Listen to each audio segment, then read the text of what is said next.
Good morning, St. Francis. Good morning, people of God. It is Monday, the third day of June 2024. Again, we've entered the month of June over the weekend, 2024. It is Monday of the 9th week of the year, the 9th week in Ordinary Time. But today we also remember Charles Lwanga and his companions, the Martyrs of Uganda. Again, in the 1800s, as Christianity was coming into Africa itself, as all other nations.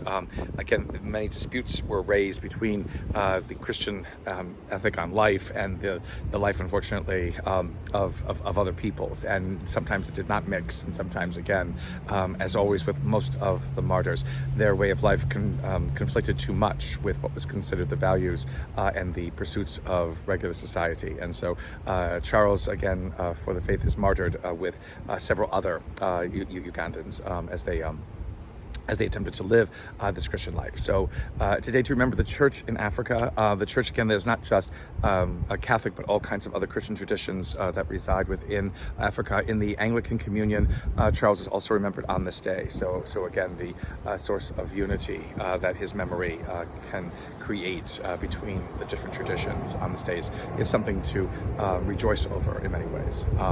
But again, the humidity is coming back to North Carolina, so it's just going to be dragging, I think, all this week and whatever it is. But it was rainy this morning, and again, a little bit of our blue sky has come back, so that's nice to begin this work week. Again, our week as believers always begins on Sunday, but today, on Monday, our first daily reading, we move from the first letter of Peter to the second letter of Peter today. So he wrote two. And so he wrote two. John wrote three. This second letter of Peter, again, to the church at Rome, now he moves more into the understanding of how to live, this life as a believer. And again, consistent with what Charles and his companions, again, were trying to do, and how sometimes you were met with a lot of resistance, a lot of questions, and perhaps not unkind reactions, to how you are living as a believer. Peter is encouraging the Christians in Rome to be wary and to be knowledgeable about the same kinds of things. And so this letter begins sort of with a great greeting of reminding the early Christians in Rome just how they have been formed, again, by God's Spirit that now resides within them. That's going to give them new outlooks and new appreciations of life and new understandings of things. And basically, he says, don't lose that. Don't lose what God has given you. Don't lose what you have discovered in deciding to say yes, to this call to be a part of this movement that Christ has initiated, that is bringing into fulfillment, again, God's plan for creation, for us as human beings. And basically, Peter will go on to say, and refine it. So just don't forget about it and live it as a flatline existence, but to move deeper within it. It's the whole idea of wisdom bringing knowledge, and knowledge bringing, perseverance, and perseverance, bringing strength and courage. Again, it all continues to build on itself so that you don't forget, this great gift. You don't take it to less seriously, that it just doesn't become a routine, because that's one of the things that sometimes faith can fall into. It can become just a routine in our lives, and Peter is challenging the early Christians not to let it become something that is just so second nature that it loses its power, it loses its depth. All faith should open us up to the more, should open us up to what else can be, should open us up to things we have not thought of and discovered about ourselves, about this world around us, and about the life that we're living.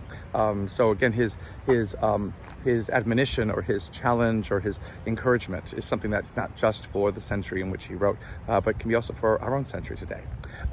In Mark's Gospel, we have the great parable that Jesus gives. Again, Mark doesn't have many parables, but this one consistent parable that is throughout all of the synoptics, Matthew, Mark, and Luke, about the vineyard owner who hires some workers to work the vineyard. And basically they decided they want to take the produce of the vineyard for themselves and not give it to the vineyard owner. And when the vineyard owner sends people to collect, these workers decide to kill them. And it's because they think that the vineyard will be theirs if they take away everything that the vineyard owner has in sending people to get the produce from the vineyard. It's a very illogical idea, but then sometimes those who are working in ways that are nefarious and terrible are never really using logic. And so the situation kind of persists, where servants from the vineyard owner are sent to the to the vineyard, and the workers there kill them, and they beat them up and all kinds of other things like that. And so the vineyard owner decides to send his son, saying they'll respect him. And then basically this is where the vineyard owners or the vineyard workers basically say, this is the son. If we kill him, the vineyard will be ours. Not a very good way of logic and using logic. And so they kill the son. And Jesus asked the question of those who are listening to him, what will those people do? What will the king do to those people? And basically they say that he'll put those workers to death. And Jesus basically says, the same thing will happen to you, unless you believe. If you are going to try to destroy me, you're going to die. It's a very striking moment in the Gospels, because that threat seems very real, and that threat seems kind of determinative, and they want to kill him even more now because he's saying this about those who are rejecting him or who are resisting him. But the reality is that in the end, when the son is killed, it is not vengeance, it is not violence that the vineyard owner, the king, responds with. It is with resurrection. It is with new life, the chance to begin again on God's terms. Important to realize that, within all of this, what seems to be always defeat is never really truly defeat. It is something, again, that God can use and transform, and again, to making another expression of his glory and of his care for us. So continue blessed day, St. Francis and people of God. May the Lord give you his peace.